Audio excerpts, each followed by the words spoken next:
Hey y'all, welcome back. My name's Katie, this is Dark Side of the Truth, and we're now friends. Did we just become best friends? Yep! So imagine this. You're a trained government psychic spy, and your job is to project your consciousness to a location, observe what's there, and then report back to the government, of course. And yes, for those of you wondering, that is a real job that the United States government paid real people real money to do. So, like I said, you've been trained by the government, and you're now a psychic spy. Your job is to project your consciousness to a certain location, observe what's there, and report back to the government. And you have done this dozens of times. You're really good at it. But this time, something is different. This time, whatever is at that location looks back at you. And not just looks, but locks eyes with you. And although you may not necessarily see that person talking or physically hear a voice with your ears, but clear as day, a message still lands in your head. Who are you? What are you doing here? You do not belong here. Get out of here. And while all of this is going on, the only thing that you can manage to actually get out of your own mouth is "they see me."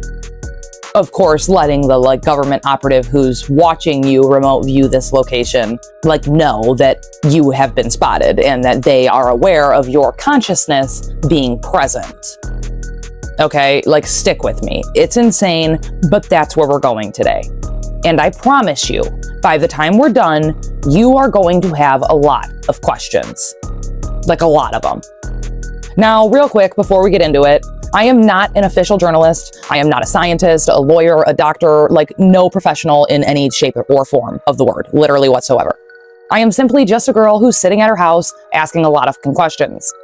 Everything that I present to you today, you should absolutely go out and verify for yourself. Always do your own research, always. Some of what we are covering today is fully documented and has been declassified by the government, so it can be proven. And some of it is straight up just internet theories and what is being discussed online. And per usual, I will tell you clearly which is which as we go. Okay, now with all of that being said, let's officially get into it. Roll the intro. They live, we sleep, the alarm's going off, beep beep. Time to wake up to the deceit. Our whole reality's made up by the elite. Before we go too deep into this, I want to make sure that everybody is on the same page about what remote viewing actually is. Because if by chance you've never heard of this term before, then what I'm about to tell you is going to sound absolutely insane. And if you have heard of remote viewing, then please just stick with me, because we are going somewhere that you probably haven't heard before. And I'm gonna make this summary of remote viewing extremely quick and simplify it as much as possible. Remote viewing is the practice of using your mind, specifically your consciousness, to perceive a target location without physically being there in person. No body, no plane ticket, no satellite or photos for you to look at. Just your mind leaving your body, going somewhere, observing what's there, and then coming back to report. What is remote viewing? Remote viewing is the ability to have information in your head, basically, and you're right, and they have no idea why you're right, because there's no reason for you to be right. As weird as this sounds, it's if I somehow could prove that you've never left the United States, but we want you to remote view this room in Bangkok, China. Never saw it, but they said, we're going to give you coordinates, and we want you to remote view this location. If I start pinning down every detail of this room, the oddity is that it can be done, and somebody can be that accurate. There are people that are very skilled at this. It is wholly strange, but very real and very verifiable. And yeah, it would freak you out if people start coming back with this quality intel. And this is what they learned about remote viewing, is that technically everything is knowable and nothing can be hidden. And this covers all of time and space. That is the high level of strangeness. This is what they learned through working with people and studying consciousness. I think remote viewing it's the ability to see things that are very far from your physical proximity. So you like close your eyes and you can all of a sudden look into a room 1,000 miles away. I think it's true that CIA worked to evoke this ability in people. And before you're too quick to roll your eyes, I need you to hear me when I say that this was like a real funded United States government program. And it was called Project Stargate. It was in operation from 1972 until 1995. And it was operated jointly by the CIA and the Defense Intelligence Agency. And then it was declassified. And we have the documents. So this is not a conspiracy theory. This is a matter of public record. Astral projection is when someone is able to essentially project their consciousness outside of their physical body. For example, let's say you're in a locked room by yourself, but in another room there's a table with something on it. Well, through astral projection, you can project your non-physical self into that other room and see what's on that table. Astral projection is so effective that it was actually used by the CIA in the 70s in a thing called Project Stargate, where the CIA gathered together the world's best astral projectors to conduct espionage, such as spying on Soviet military bases and reporting back the layout of said bases and what kind of weapons were there. In the 1980s, the Defense Intelligence Agency began Project Stargate. It was top secret, actually beyond top secret. Dean Radin, a scientist, worked on the program that employed about a dozen psychics and mediums. For what? For espionage. To see whether someone in the United States could spy on other countries from here. Right. Just using their mind. Right. Did it work? It did work, yeah. I was good at finding people. I was good at locating things. Angela Ford was with Project Stargate for 9 years. She calls herself a medium. The Defense Department preferred remote viewer. In a sense, were you hired as a psychic spy?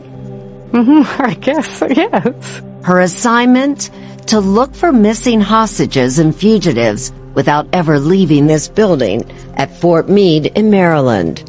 I was called into session and my boss asked me, "Where is Charles Jordan?"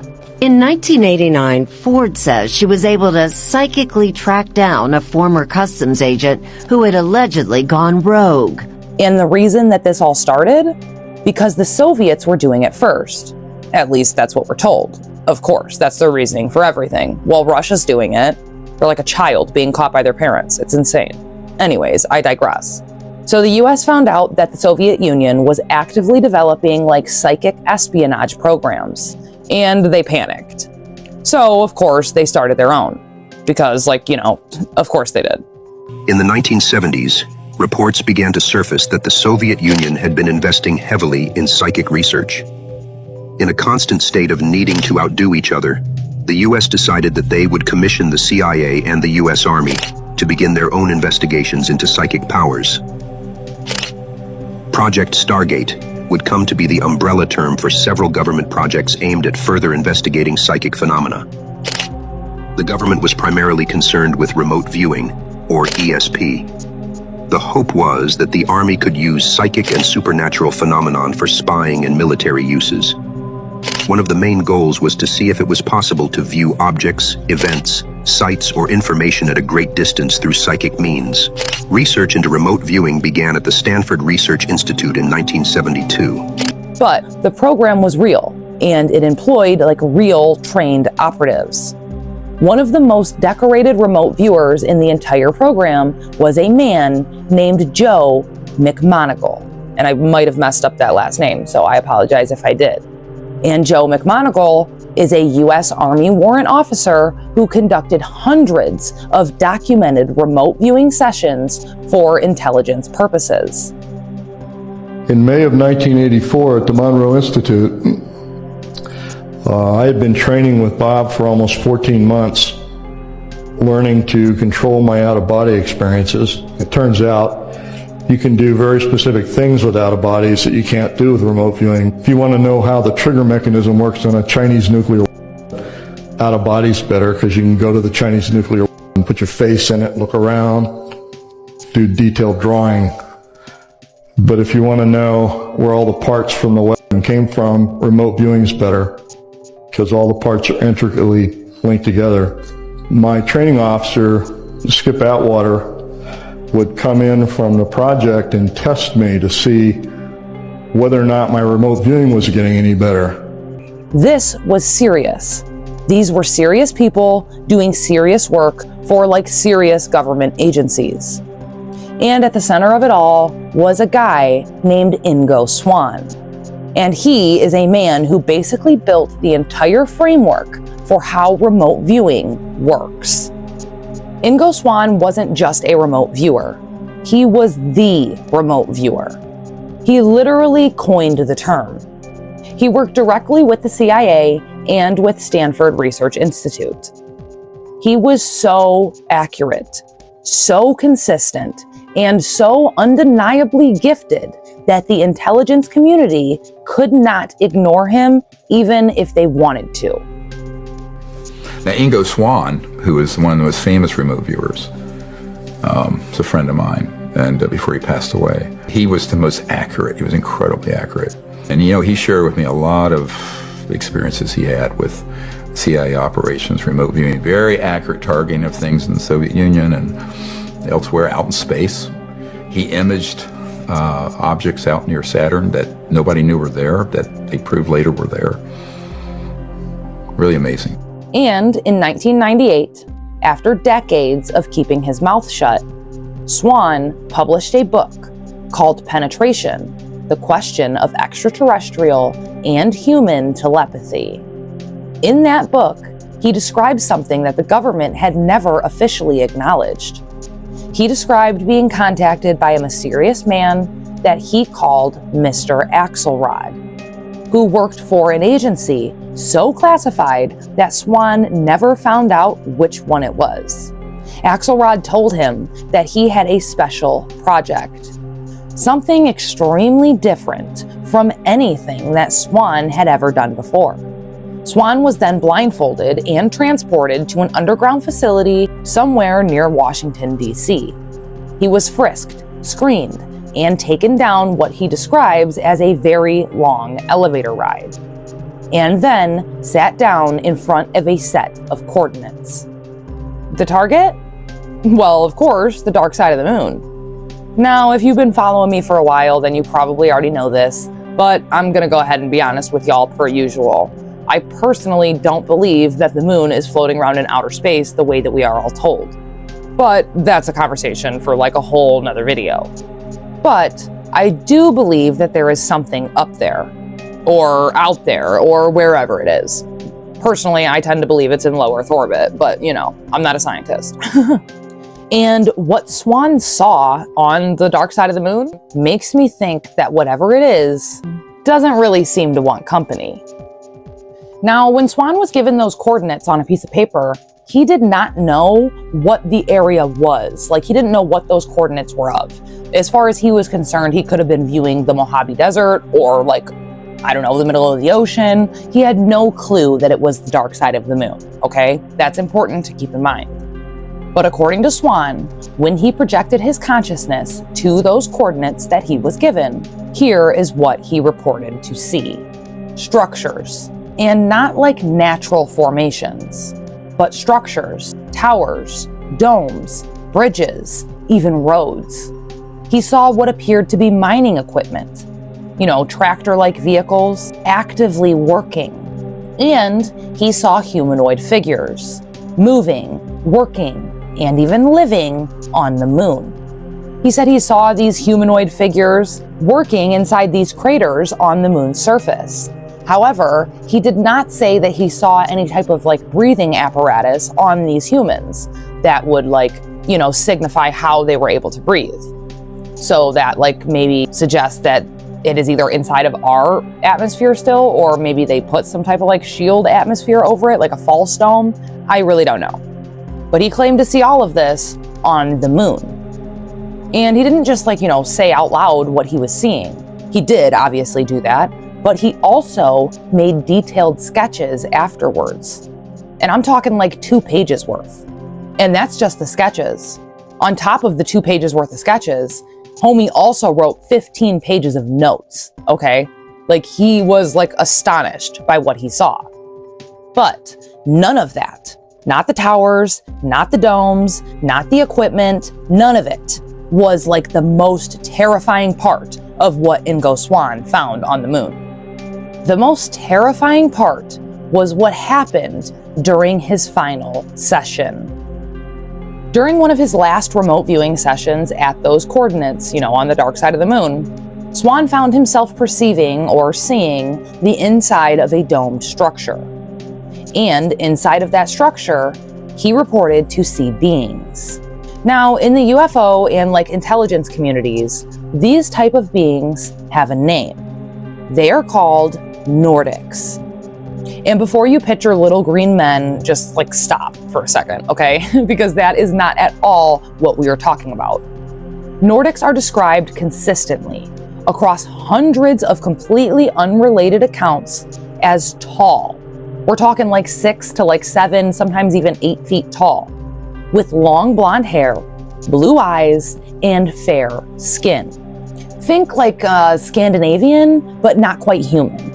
Nordic people somewhat resemble humans, and they have been experimenting with crossbreeding with humans. Or the Nordic aliens are a few hundred years more advanced than we are.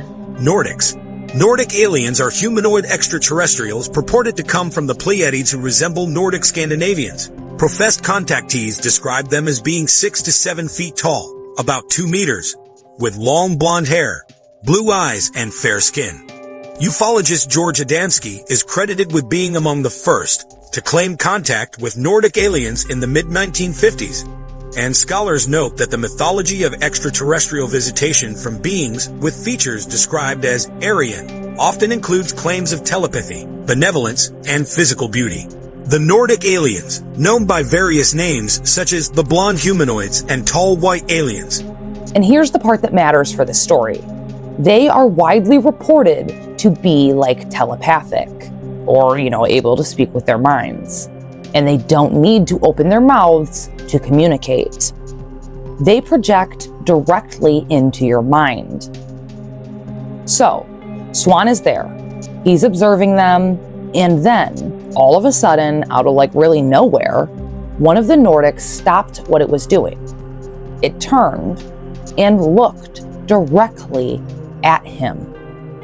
Not at his side of the room, not at something nearby him, directly at him, at his consciousness, hovering there, which should have been invisible and, was thousands of miles away from his physical body. So there's no way that this Nordic should have ever been able to see him. How do you see a consciousness, right? How would you even detect that it's there?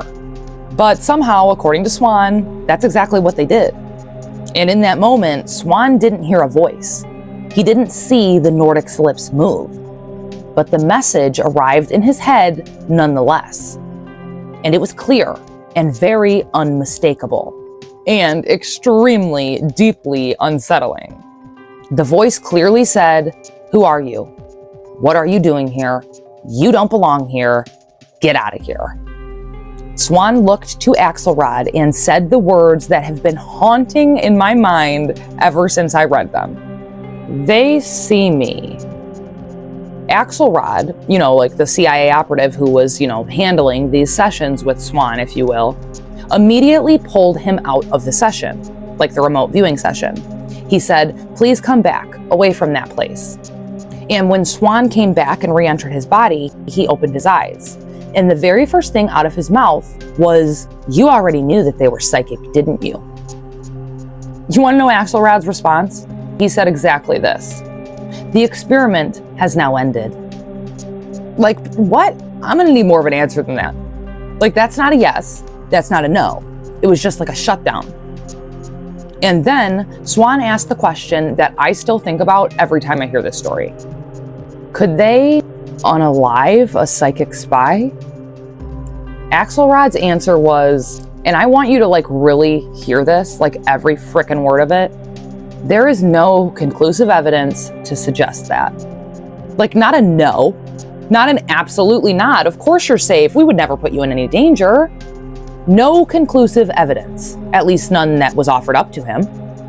which means that the question had been asked before, which means that the answer wasn't certain, which means that Ingo Swann had just been somewhere that he should not have been.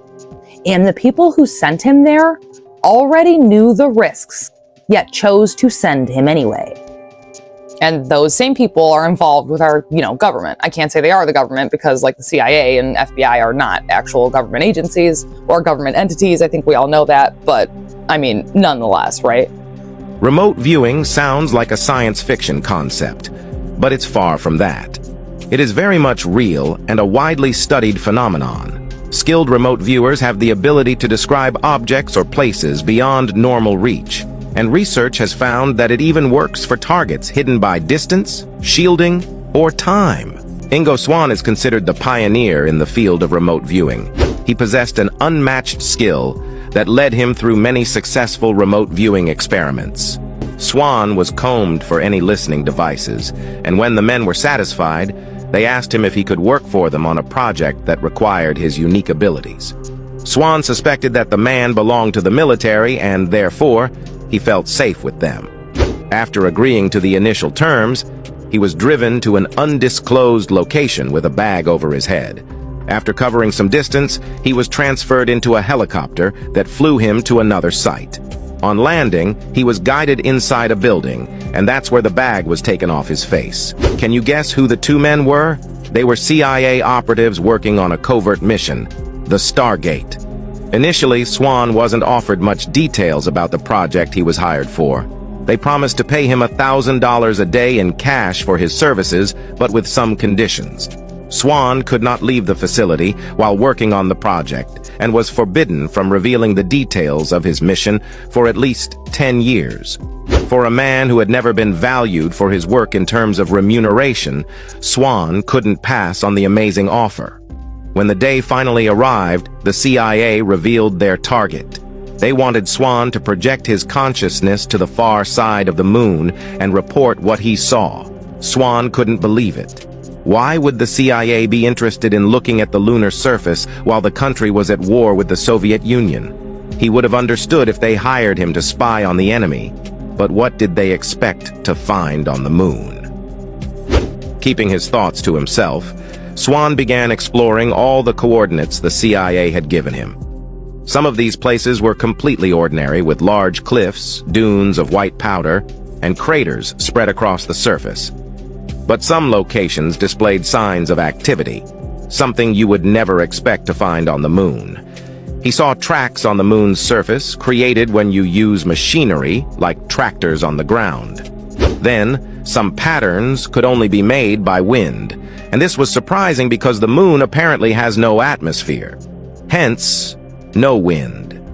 At one point, he noticed a strange crater filled with green haze. He wanted to see what was beyond the haze and therefore stepped closer to the object. But what he saw left him shocked. There was a large structure that looked like an airfield with towers, roads, hangars, and machinery. In fact, there were visible signs of industrial activity all around the area. After reporting what he saw, Swann moved to another location where he saw more structures emitting light of different colors. And here again, he saw the same haze. Determined to discover the source of this light, Swann decided to move closer to the object. He could see windows on the dome structures. But when he looked through one of them, the scene in front of him left him shaking. Inside were humanoid figures that looked like humans but were definitely aliens. They appeared to be working on something. Stunned by the presence of aliens on the lunar surface, Swann felt frozen in place. Suddenly, two of those creatures stopped their activity, and one by one, the others in the room followed suit. And without warning, they all turned to the window through which Swann was projecting his consciousness. That's when he realized the aliens were psychics too. When Swann reported what was going on, and the CIA operatives immediately asked him to come back quickly. As soon as he opened his eyes, Swann confronted the twins. "You already knew they were psychic, didn't you?" Without responding to his question, one of them informed him that the experiment was over. There was only one possible explanation for what Swann witnessed on the moon. Aliens were real, and they had already established their bases on the moon, and the CIA knew about it. Swann wrote about everything he saw in his book, The Penetration, which was published in 2011. Swann spent 2 days recovering from that session. And like, I don't even know how he would have mentally recovered in 2 days. It would have taken me a whole lot longer than that. And here's the part that gets me. Axelrod's entire operation already knew that these beings could detect psychic intrusion before they ever sent Swann in. He wasn't necessarily like a researcher to them. He was a probe. He was expendable data. To them, anyway, when in reality, he was a human. But like, that's how they looked at him. As like, you know, expendable data or a probe to be used, a tool for them to use at their whim. It's sick. Now, if the story ended right there, with Swann getting detected and like getting pulled out and then writing his book 20 years later, that would already be one of the wildest, like declassified adjacent stories in modern history. But if we've learned anything, then we already know, of course, it didn't end there. Because the CIA, being the CIA, they don't never know when to stop, ever. And after Swann's session, after being detected, and after Swann asking them point blank if a psychic could ever be unalived, and then, you know, getting a non-answer in return, the CIA kept sending more remote viewers to the moon. And those subsequent viewers didn't just get detected. They received a message. A direct, clear, telepathic message from whatever or whoever is up there. Stop sending people here. This is off limits. Now, I want you to think about what it takes to get a message like that. Like, it would take multiple trained operatives. You know, people who have done this dozens of times, and people who are really like professionals at it, all independently receiving the same communication, essentially at the same time. Stop coming here. So at this point, Swann's been detected, and they've had numerous remote viewers who have gone back to the moon after Swann was like visibly detected, who have all gone there and, you know, heard the term like, stop coming here, this is off limits. So do you think the CIA listened yet? No, of course not. Of course they didn't. Instead, you want to know what the CIA chose to do with that information of like, stop coming here, this is off limits? Yeah, you guessed it. They sent another person, of course. Before we start this part of the story, I have to pump the brakes for a really quick second and just be like straight up with y'all. Because that, of course, is what we do here. What I just told you, Swann sessions, the Declassified Stargate program, and like, you know, the book Penetration that was written by Swann 20 years later, that is all documented. That is real, and you can go look it up for yourselves right now. However, what I'm about to tell you, I cannot verify. There is no document that I have been able to find. No named victim, or like really anything that I was able to trace regarding this story that I'm about to tell you. But what I can tell you is where it comes from, and then you can decide for yourself what to do with it. So, this story that we're about to get into was shared publicly by a man named Jason Jorjani. And he is a philosopher and an author who has appeared on the Danny Jones podcast. And actually, he was on the Danny Jones podcast when he originally said this and made this claim of what I'm about to tell you. We're about to get into it. Now, in that interview on the Danny Jones podcast, Jorjani recounted something that he says he was told privately by a CIA officer. He was told this by the CIA officer approximately 3 to 3.5 years ago as of the time of me recording this video.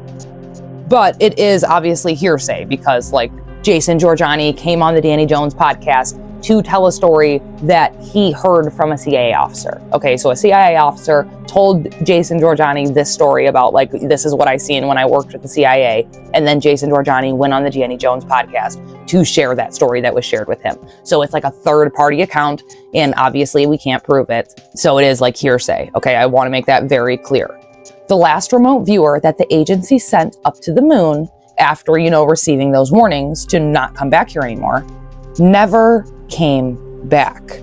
At least his soul, anyway, never came back. Like his consciousness never returned. I'm not talking about his body. His body is like still alive. Well, I mean, it's breathing and like being maintained.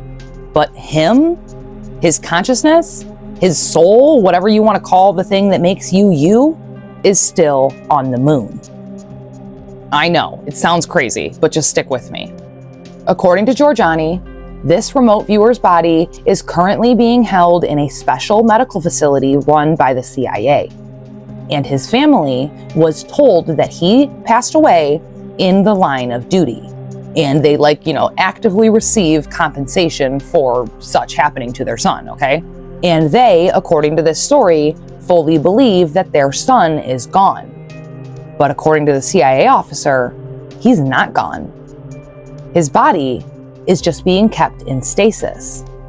Yeah, I know. But according to the CIA officer, they are waiting and holding his body in stasis, waiting for his soul to return from the moon. Because apparently, whatever or whoever is up there has the capacity to trap a consciousness. To not only detect it, but then to catch it. To essentially lure it and trap it and then hold it against its will. How you would do that, I don't know. But apparently they have that capability and technology on the moon, according to this CIA officer. And that they finally used that ability on a CIA remote viewer after the CIA was warned repeatedly to stop going there. Yet they continued to go anyway. Yeah. I'll let that just sit with you for a second because, whoa there. Just let it sink in.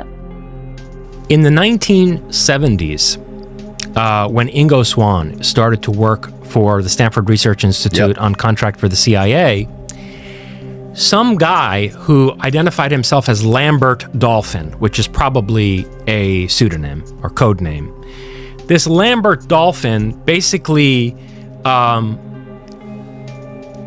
he pulled Ingo Swann from out of the unit that he was working with. This unit that was basically a CIA unit, right? Yep. So this Lambert Dolphin, whoever he was, and Swann was never able to figure out what outfit in the US government this guy was really working for. He had the authority to take a CIA asset out of the CIA remote viewing program and put him on another task. And Swann was blindfolded. He was flown in a helicopter to a classified facility. It was one of these deep underground facilities. And he recounts having gone down in an elevator, Lord knows how deep. This is in Swann's book, Penetration. So Swann says he goes down there and they want his, talent as a remote viewer, and they start targeting him, on these photographs that are inside envelopes. And he basically starts describing the moon. But he's standing in the middle of a nexus of roads inside a city on the moon. And he describes these gargantuan buildings, huge, titanic scale of construction. He sees the same obelisks that Carl Wolf describes, like the needles in ancient Egypt. And he said, by the way, I got the impression that those were purely ceremonial. They didn't have any particular function. But he saw other buildings that looked like reactor domes, as if they were, nuclear power plants or something like that, and receiving dishes and antennas and so forth. So he describes this titanic city.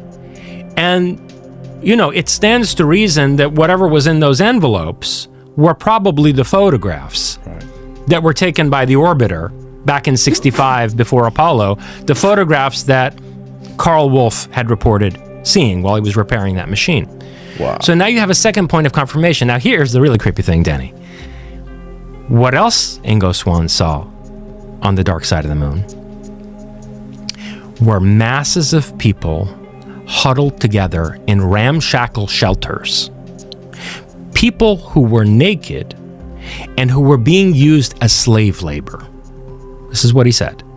He said that, and now the fact that they were naked and apparently breathing while working inside craters on the moon, who knows, maybe mining helium-3 or whatever, suggests that there was some kind of an artificial atmosphere, that maybe where they were working was underneath a transparent dome that wasn't, visible to Swann. Sure. But in any case, that's not the important point. The important point, and the disturbing one, is that he saw slave labor on the moon, and the people who were directing it were these tall Nordic-looking fellows, one of whom could see Swann. And this has been reported by other remote viewers, where sometimes when they're sent to a target, whether it's a contemporaneous target or whether it's some event in the past, they're witnessed by whoever's there, as if like they're a ghost, and those people are seeing a ghost. Yeah. Well, this Nordic on the dark side of the moon saw Swann, and he got the distinct impression like the guy was telling him telepathically, why the fuck are you here? You don't belong here. Right. Get out of here. Interesting. Okay. Now that fits with something else that I was told. I was told this by an officer in the CIA who had read my book Closer Encounters, and he wanted to have a conversation with me because he told me that basically. When was this? This was in 2 years ago, 2.5 years ago. This is his college. He's like, yo, I work for the CIA. Can we talk? He knew someone I know. Oh, okay. And he got in touch through that person. And anyway, I don't want to go off on a tangent, but long story short, he was like, how did you put all these jigsaw puzzle pieces together? He was looking to see if there was a leak and whether it needed to be plugged. Because he said that there were too many things in my book that were the same conclusions that they had reached based on having access to classified information. And he was wondering how the hell I put these same pieces together in the same way. About this moon stuff? All kinds of things. Okay. The subjects that I discuss in this book, Closer Encounters. Yeah. Okay. And, but the moon came up, among other things. And he said, listen, after Swann was sent, we kept sending people to the moon, remote viewers. And we distinctly got the message from these guys on the moon, do not keep sending people here. This is off limits. And we didn't listen to them. And the last viewer that we sent up there, his soul is trapped on the moon. His body is in a coma in a special medical facility run by the CIA. And his family has been given like medical compensation or whatever. They told him, like, they told his family that the guy had in the line of duty or whatever.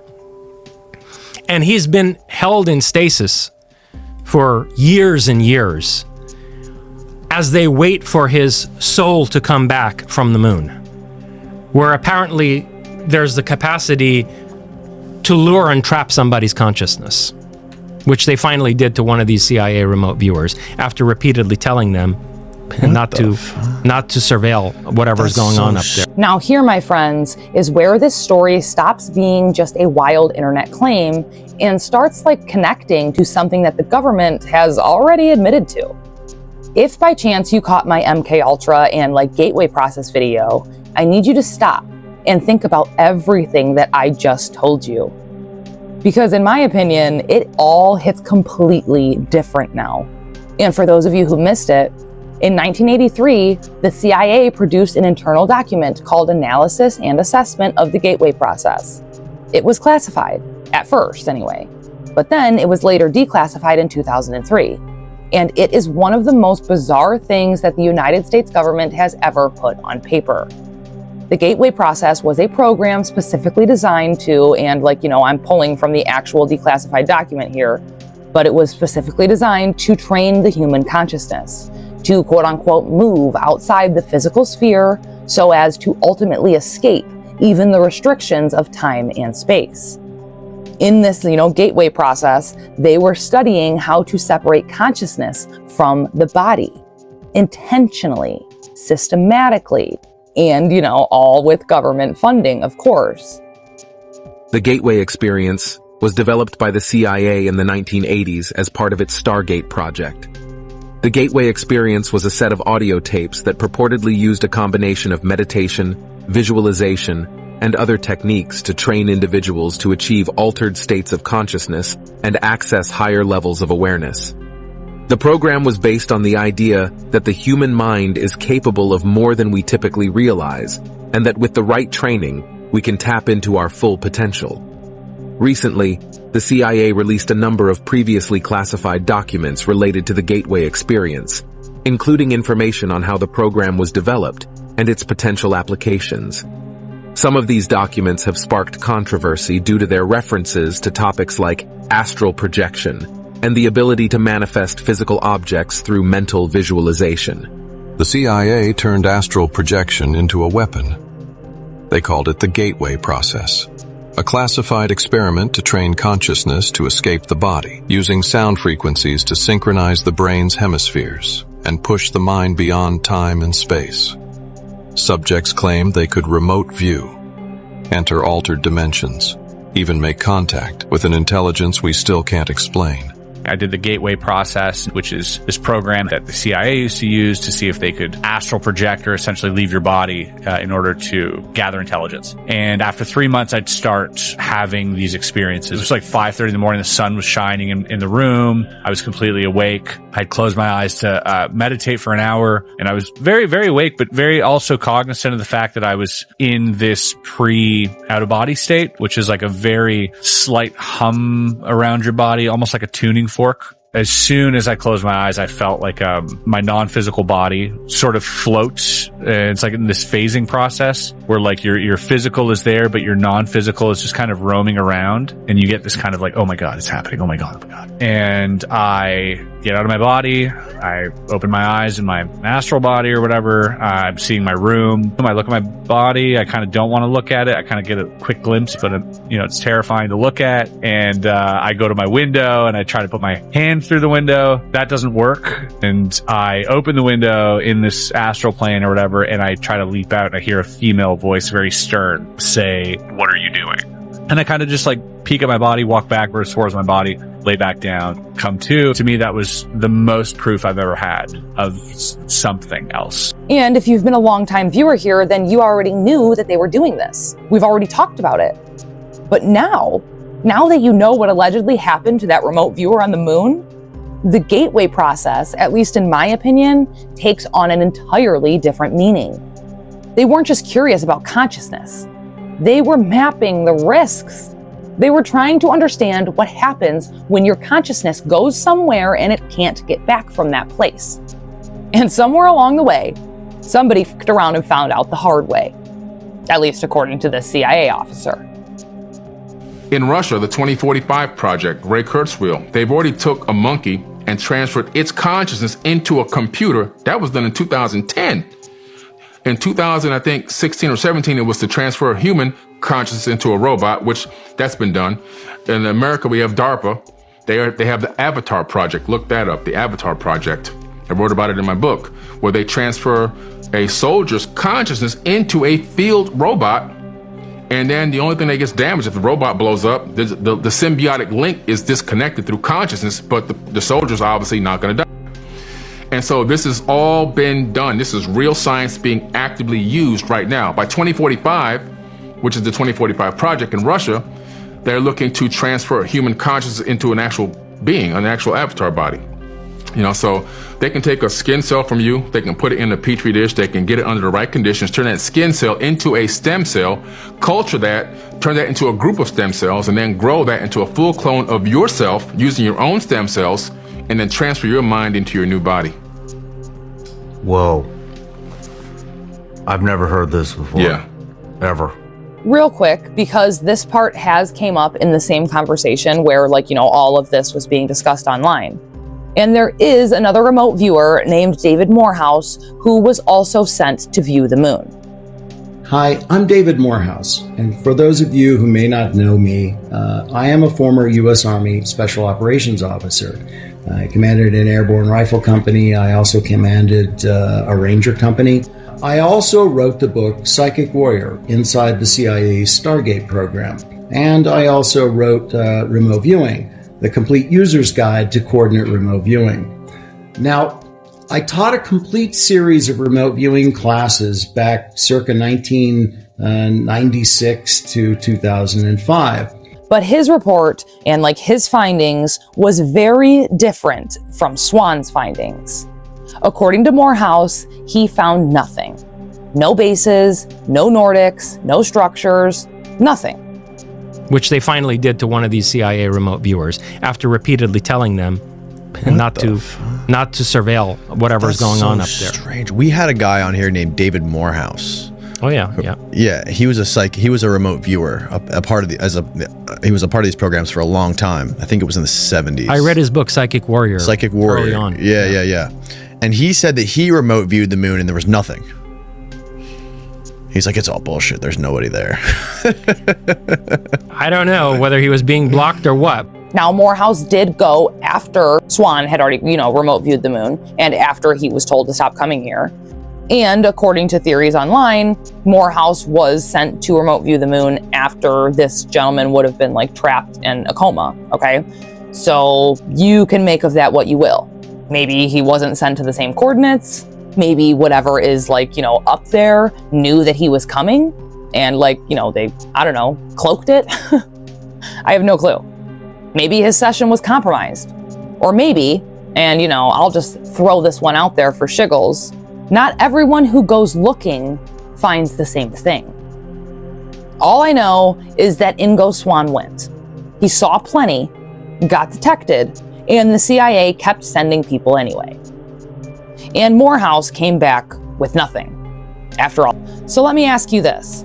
If the government had a program, like a real documented declassified program that proved that consciousness can leave the body, and if that same government kept sending psychic operatives to a location after being warned repeatedly and directly to stop, and if one of those operatives never, mentally came home, what does that tell you about what they know? What does that tell you about what technology actually exists? What does that tell you about what may actually be up there?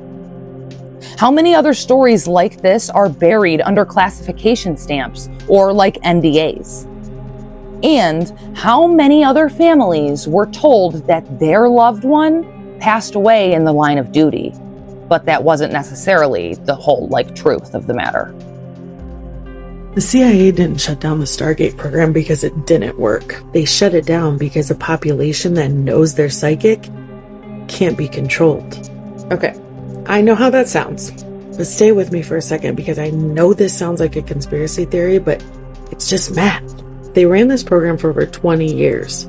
They spent over $20 million on this thing. Their own statistician looked at the data and said the results were statistically significant and that the program should continue. They had a guide describing classified Soviet military facilities inside a lab in California, and they gave him a Legion of Merit for it. In case you're wondering, that's a Medal of Honor.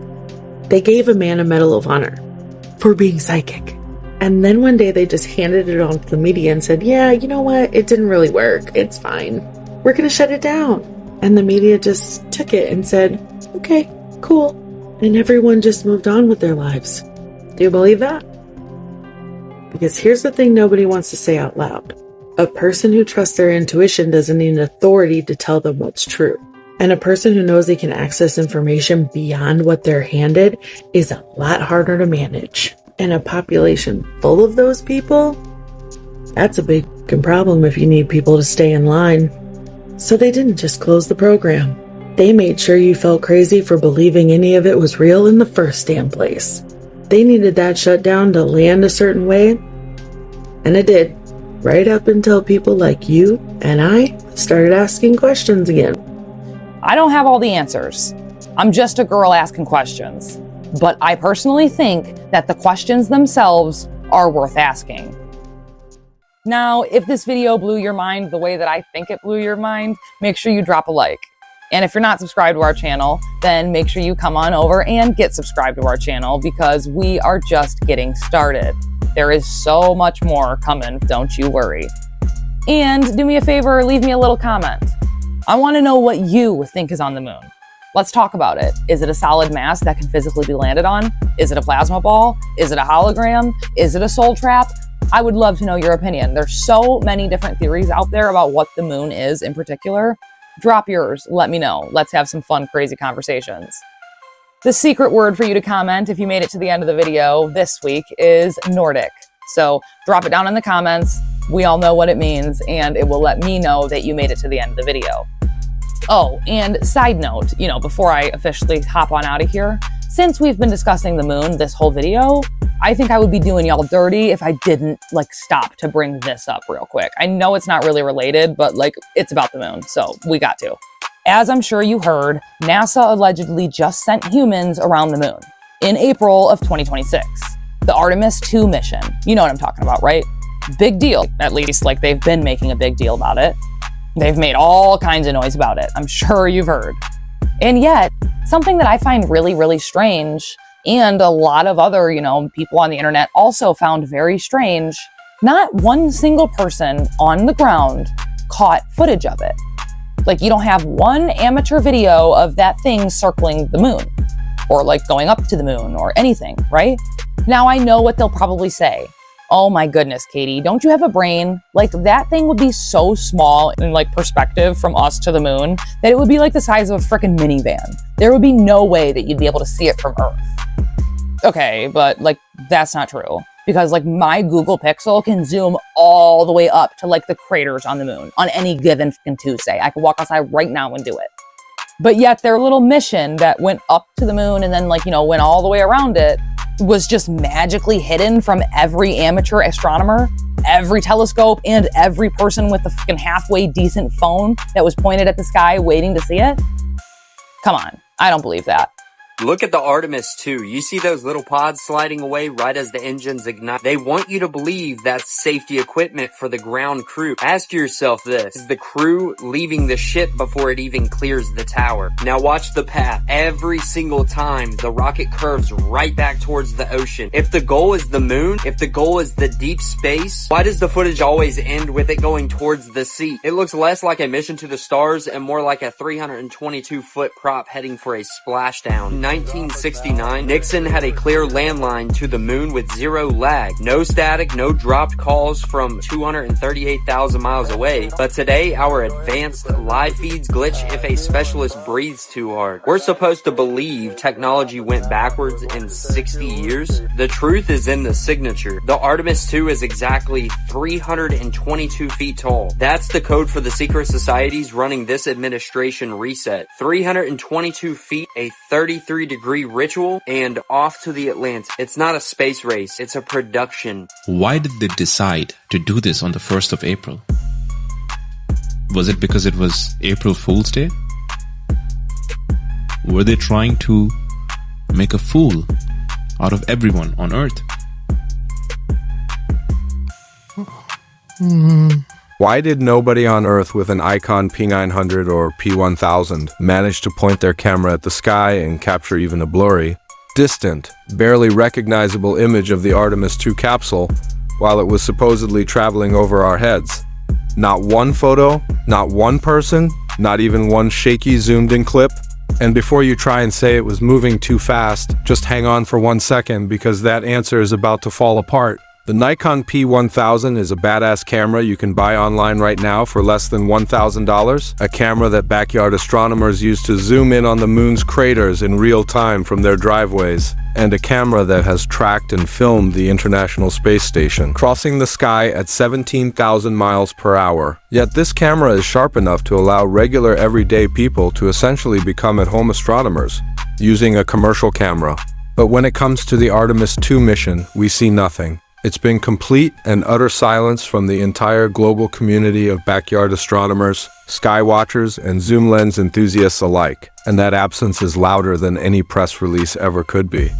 In order to grasp the seriousness of this, you need to first understand what the amateur sky watching community actually looks like, because in 2026 it is enormous, consisting of hundreds of thousands of amateur astronomers spread across every continent on the Earth, with forums, Discord servers, dedicated tracking apps, and telescope networks that automatically photograph anything crossing a predicted orbital path. These are not casual hobbyists. Some of them track debris objects smaller than a suitcase, using equipment set up in suburban backyards. Whenever NASA launches anything, whether that be a satellite, a resupply mission, or a test vehicle, the tracking community has predicted orbital paths, plotted long before the launch ever happens. Apps like Heavens Above and Stellarium give real-time positional data for virtually every object in orbit today.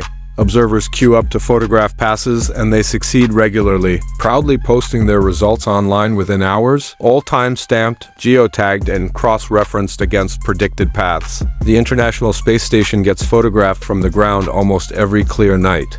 Somewhere in the world, a vehicle the size of a football field, and also a vehicle moving so fast that your tracking window for a single pass is typically under 6 minutes, yet it still gets captured somewhere in the world practically every night. Yet the Artemis 2 capsule was on a predicted lunar trajectory and would have been moving much more slowly relative to a ground viewer compared to the International Space Station during its initial departure phase, or in simple terms, its observation window would have been larger. Therefore, making it visible from the ground for longer than the International Space Station is, its path was publicly announced in advance. However, if you search the trafficking forums, if you search the sky watching communities, and if you search the time-stamped observation logs that these communities publish obsessively, then you'll undoubtedly notice the gap where the Artemis 2 sightings should be is completely empty. Not sparse, not limited, but empty. And that empty gap is worth exploring very carefully. Here's where this becomes genuinely difficult to sit with. The sky watching community isn't selective. They photograph and document everything, including rocket pieces left over from launches decades ago, dysfunctional satellites tumbling in decaying orbits, and even chunks of debris flagged as potential collision risks. If it's up there and it crosses a visible path, then someone with a camera pointed at the right patch of sky will find it. This is not a community that misses things. This is a community built around not missing things. So when something is publicly announced, trajectory data is released in advance, departure windows are publicly broadcast, and the entire global network of backyard observers sets up to watch, but then nothing comes back, that result is data. The absence of evidence in a community this thorough, in conditions this well documented, is itself a form of evidence. Think about what that means for a second. Either every single observer across every single continent had bad weather simultaneously, or their equipment all failed during the same window of time. Or could it be the thing they were trying to photograph wasn't where it was said to be? Every explanation except that last one requires a coincidence so statistically unlikely that it stops being a coincidence and starts becoming something else. And here's the part that connects back to everything else. Every gap, every absence, every missing piece of independently verifiable evidence follows the same pattern. It removes your ability to confirm their claims using your own eyes, your own experiences, and your own tools. So you are left with no choice but to trust the official narrative. Always only the official narrative.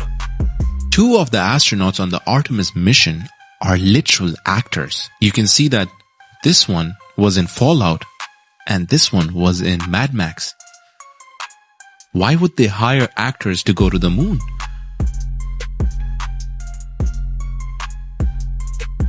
Isn't that concerning? So NASA wants us to believe that they just launched 4 astronauts towards the moon in 2026, the most significant crewed space mission in 50 years. And I actually sat there and watched their live feed for 2 days.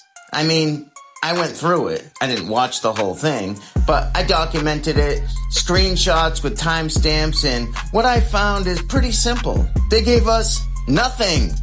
I'm not speculating about how they faked it. I'm not claiming to know what's really going on. I'm applying the most basic standard of evidence there is, the burden of proof.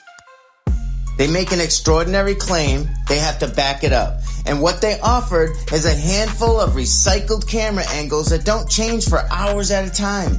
A blue screen that pops up periodically, which conveniently makes it look like the signal is struggling from deep space. And a crescent object in the background that's still the same as it was 24 hours ago.